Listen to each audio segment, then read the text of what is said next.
भाईजान, भाईजान शीशा खोले। शीशा खुला हुआ है भाई। ये भाईजान पूरी जिंदगी बेल्ट नहीं लगाई, हाँ। आज खौफ किस चीज का है आपको? डीआईजी का है या ई चालान का है भाई? भाईजान देखो, ना डीआईजी को फर्क पड़ना है मेरे सीट बेल्ट लगाने से, है ना मेरे ना लगाने से फर्क पड़ेगा, ना लगाने से फर्क पड़ेगा।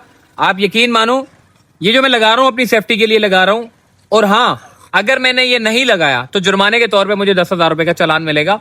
तो बेहतर ये है कि मैं सीट बेल्ट लगा लूं, चाहे मैं पीछे गली में जा रहा हूँ, चाहे मैं मेन रोड पे जा रहा हूँ, चाहे मैं आउट ऑफ सिटी जा रहा हूँ।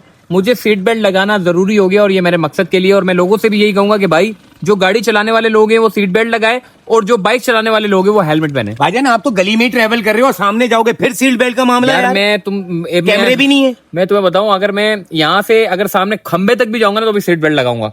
क्या ही बात है यार, ये हो गया मतलब ई चालान ने लोगों को रूल्स फॉलो करने पे मजबूर कर दिया। जल्दी भाई, जरूरी नहीं है कि अगर सामने कैमरा लगा हुआ है तो ही मैं सीट बेल्ट पहनूं, क्योंकि अगर हमने पहनना है तो कैमरा सामने हो या कैमरा सामने ना हो, दोनों सूरतों में हमने पहनना है। ये हमारे सेफ्टी के लिए है। और डीआईजी साहब ने जो ये अमल दरामद किया, इससे पहले भी बहुत सारी कैंपेन होती रही हैं, लेकिन लोग उस पर अमल दरामद नहीं कर रहे थे। अब चूंकि चालान एआई कैमरों की मदद से लोगों के घरों में पहुंच रहे हैं, तो अब ज्यादा मुतासिर हो रहे हैं लोग, और इसीलिए लोगों की चीखें निकल रही हैं। तो मैं कहता हूं कि अच्छी बात है, ये होना चाहिए। जो लोग कानून पर अमल दरामद करते हैं, ट्रैफिक रूल्स को फॉलो करते हैं, उनके घरों में चालान नहीं आ रहा।